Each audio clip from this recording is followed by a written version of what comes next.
Baik, assalamualaikum warahmatullahi wabarakatuh. Waalaikumsalam warahmatullahi wabarakatuh. Alhamdulillahirabbil alamin. Wassalatu wassalamu ala asyrofil anbiya'i wal mursalin wa ala alihi wa sahbihi ajmain. Amma ba'd.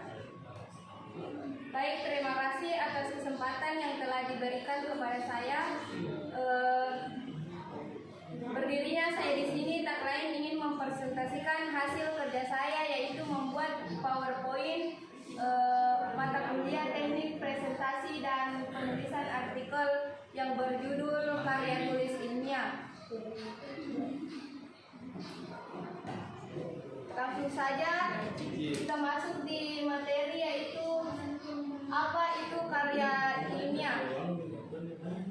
Karya ilmiah adalah hasil karya yang diperoleh dari kegiatan menulis dengan menerapkan konvensi ilmiah. Penulisan karya ilmiah menggunakan logika berpikir dan gaya bahasa sistematis. Tiap karya tulis ilmiah memiliki gaya tulis yang berbeda. Selanjutnya, pengertian karya tulis ilmiah. Karya tulis ilmiah merupakan artikel yang diperoleh sinkron menggunakan sifat ilmiah dan didasarkan di observasi, penilaian, penelitian, dan dalam bidang eksklusif disusun berdasarkan metode eksklusif. Dengan sistematika penulisan bahasa bersantun dan isinya dapat dipertanggungjawabkan kebenarannya. Selanjutnya, pengertian karya tulis ilmiah menurut ahli.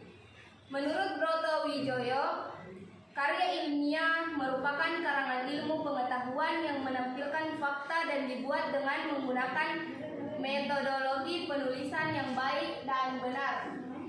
Selanjutnya, menurut Eko Susilo M, karya ilmiah adalah suatu tulisan ataupun karangan yang didapatkan sesuai dengan sifat keilmuan dan didasari dari berbagai hasil pengamatan, penelitian, dan peninjauan terhadap bidang ilmu tertentu.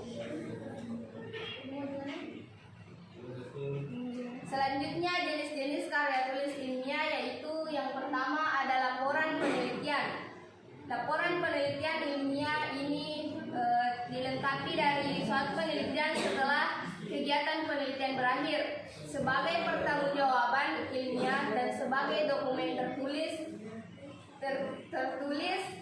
dan lengkap dari kegiatan penelitian. Yang kedua adalah makalah.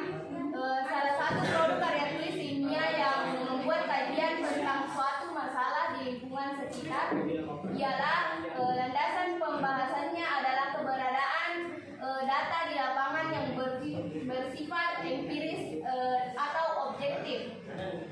Yang ketiga ada artikel, yaitu karya tulis yang disusun untuk mengungkapkan pendapat seseorang penulis atas suatu fakta atau data atau pendapat orang lain berdasarkan rangkaian logika tersendiri.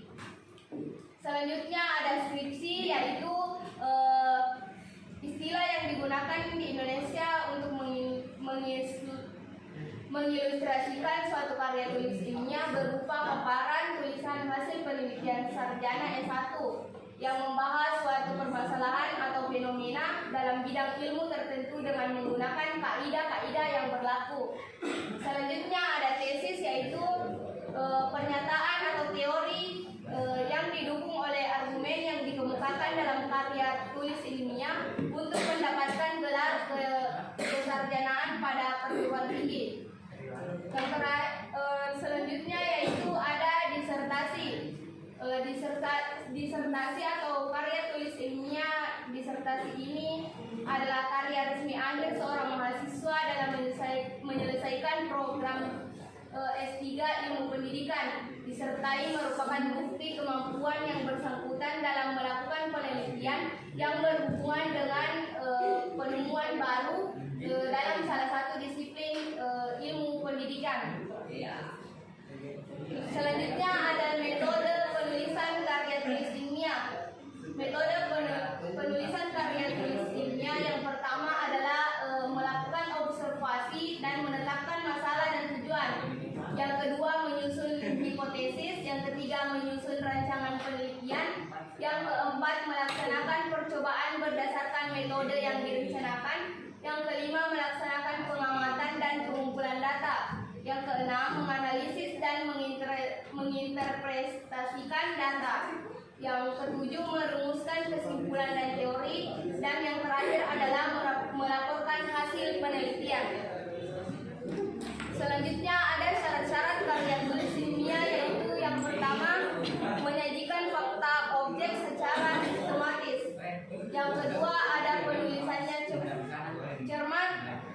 penulisannya cermat, tepat dan benar serta tulus, tidak memuat keterkaan. Yang ketiga ada sistematis. Tiap langkah direncanakan secara sistematis, terkendali secara konseptual dan prosedural. Yang keempat, tidak mengejar keuntungan pribadi, yaitu tidak merambisi agar pembaca tidak berpihak kepadanya. Motivasi penulis hanya untuk memberitahukan tentang sesuatu dan tidak ambisius. Yang kelima, tidak memuat pandangan-pandangan tanpa pendukung kecuali dalam hipotesis kerja.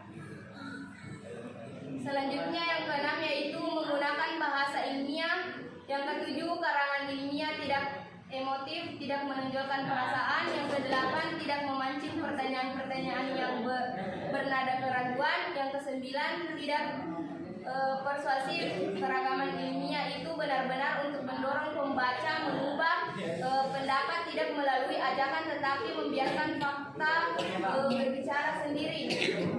Terakhir, tidak melebih-lebihkan sesuatu dalam karangan ilmiah, hanya disajikan kebenaran fakta. Memutarbalikkan fakta akan menghancurkan tujuan penulisan karya ilmiah. Selanjutnya, sikap ilmiah dalam penulisan karya tulis ilmiah ada yang pertama yaitu sikap ingin tahu. Yang kedua, sikap kritis. Yang ketiga, sikap terbuka. Yang keempat, sikap objektif. Yang kelima, sikap rela menghargai pendapat orang lain. Dan yang keenam, sikap berani mempertahankan kebenaran. Selanjutnya ada karakteristik karya tulis ilmiah. Yang pertama yaitu menyajikan fakta, yaitu berupa fakta umum yang dapat dibuktikan kebenarannya secara ilmiah dengan mengikuti metodologi penulisan yang benar. Yang kedua, karangan ilmiah disajikan definisi, metode penyajian definisi sebagai karakteristik. Karangan ilmiah meliputi metode eksplikasi, analisis, deskripsi, ilustrasi, perbandingan, analogi, eliminasi, dan etimologi. Selanjutnya yang ketiga yaitu karangan ilmiah menguraikan permasalahan dengan cara abstrak atau jelas, lengkap, objektif, bernalar, dan konseptual. Yang keempat ada karangan ilmiah menerapkan teori-teori yang dapat dilakukan secara logis, spesifik, atau faktual. Yang kelima ada karangan ilmiah disajikan pemecahan masalah yang dilakukan dengan cara deduktif, induksi, atau berproses. Mungkin sekian yang dapat saya presentasikan. Lebih dan kurangnya mohon dimaafkan. Bila itu saya lihat. Wassalamualaikum